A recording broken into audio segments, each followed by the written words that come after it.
பேரன்பு வணக்கம் ஜி. பயந்த சுபாவம் உள்ள எனக்கு உங்களை பார்த்ததுக்கப்புறம் ஒரு தைரியமும் தன்னம்பிக்கையும் வாழ்க்கையில் அதிகரிச்சிருக்கு. நான் நிறைய பேரை பார்த்துட்டேன். நம்ம மாணவர்களும் ஒரு தைரியமும் தன்னம்பிக்கையோட எதுனாலும் நம்ம குருஜி பார்த்துக்குவார் அப்படின்னு சொல்கிறாங்க. எனக்குள்ள ஒரு கேள்வி, நம்ம குருஜிக்கு இந்த தைரியமும் தன்னம்பிக்கையும் எப்படி வந்தது கொஞ்சம் சொல்ல முடியுமா ஜி?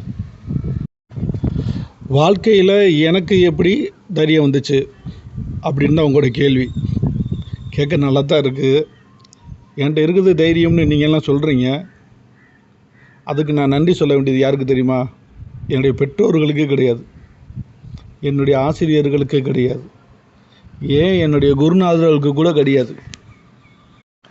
எனக்காக யாருமே இல்லையே அப்படின்னு நான் வருத்தப்படும் போதெல்லாம் பிரச்சனை நான் இருக்கேன் அப்படின்னு சொல்லி வந்துச்சு. கஷ்டம் நானும் இருக்கேன் அப்படின்னு சொல்லி வந்துச்சு. அவமானம் நான் அவங்க கூட எப்போதுமே இருப்பேன்னு சொல்லி வந்துச்சு. இவங்க 3 பேர் மட்டும் இல்லை, நிராகரிப்பு, புறக்கணிப்பு, தனிமை, தனித்து விடப்படுதல், இப்படி பலமான ஆளுக என் கூட எப்போவுமே இருக்க விரும்பினாங்க.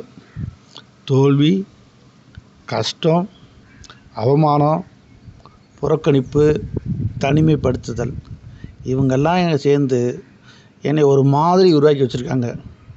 அதுக்கு நீங்கள் தைரியம்னு பேர் வச்சுருக்கீங்க. நீங்கள் தைரியம்னு இதுக்கு பேர் வச்சுருக்கீங்க. இதுக்கெல்லாம் என்ன பேர் வச்சுருக்கீங்கன்னு தெரியல. வறுமை, எதிர்ப்பு, துரோகம், இவங்களும் கூட்டணி சேர்ந்து நீங்கள் விரும்புகிற ஒன்று, நீ நேசிக்கிற ஒன்றை உங்களுக்கு கொடுக்குற அளவுக்கு என்னை உருவாக்கியிருக்காங்க. அதனால் என் கூட எப்போதுமே இந்த 7 பேருமே இருக்கிறது எனக்கு நன்மையானு தெரியாது, ஆனால் உங்கள் எல்லாத்துக்குமே நன்மை. அதனால தான் நீங்களும் காணிக்கை கொடுக்குற விஷயத்தில் ரொம்ப கவனமாக, நினச்சா காணிக்கை போடுறது, இல்லாட்டினா என்னை கலட்டி விட்டுறது, இப்படி வேலையை பார்க்குறீங்க. அதுவும் என்னுடைய சுயசார்புக்கு உதவியாக இருக்குது.